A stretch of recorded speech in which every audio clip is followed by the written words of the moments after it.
Hi guys, welcome back to అమ్మ చేతి అమృతాలు. ఈరోజు రెసిపీ ఏంటంటే ఎగ్ క్యాబేజ్ ఫ్రై. చాలా ఈజీగా టేస్టీగా ప్రిపేర్ చేసుకోవచ్చు. చాలా సింపుల్ ప్రాసెస్తో చాలా ఈజీగా ప్రిపేర్ చేసుకోవచ్చు. ఎలా ప్రిపేర్ చేసుకోవాలి వీడియోలో చూద్దాం.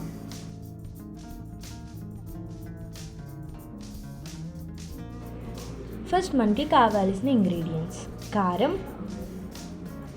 పసుపు, ఉప్పు, కొత్తిమీర, పోపు, 3 గుడ్లు తీసుకుంటున్నాను.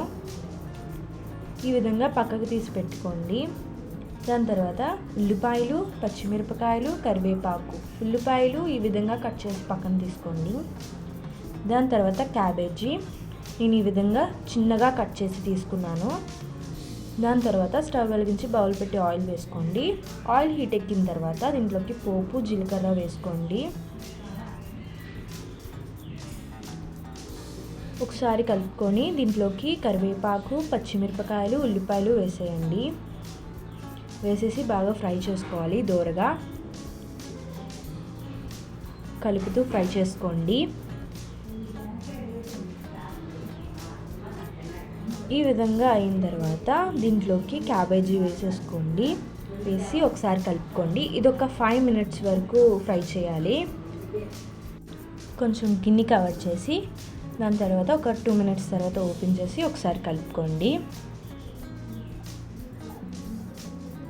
కలుపుకున్న తర్వాత దీంట్లోకి తగినంత ఉప్పు, తగినంత కారం,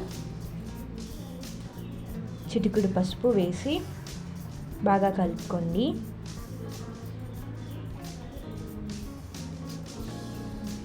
బాగా కలుపుకున్న తర్వాత దీంట్లోకి ఎగ్స్ వేసుకోండి. నేను 3 eggs తీసుకున్నాను. అన్నీ వేసిన తర్వాత ఈ విధంగా కలుపుకోండి. బాగా కలుపుకున్న తర్వాత ఒక 1 minute ఈ విధంగా కలుపుతూ ఫ్రై చేయాలి. దాని తర్వాత కొత్తిమీర వేసుకొని ఒకసారి కలుపుకోండి. కలుపుకున్న తర్వాత ఇది ఒక 2 minutes మళ్ళీ ఫ్రై చేయాలి. ఈ విధంగా ఫ్రై అయిపోతుంది. దాని తర్వాత మన టేస్టీ ఎగ్ క్యాబేజీ ఫ్రై అనేది రెడీ అయిపోతుంది. చూసారు కదా, చాలా ఈజీగా టేస్టీగా ఇంట్లోనే ప్రిపేర్ చేసుకోవచ్చు. ఈ వీడియో మీకు ఎలా అనిపించిందో కామెంట్ బాక్స్లో కామెంట్ చేయండి. అండ్ ఫర్ మోర్ వీడియోస్కి సబ్స్క్రైబ్.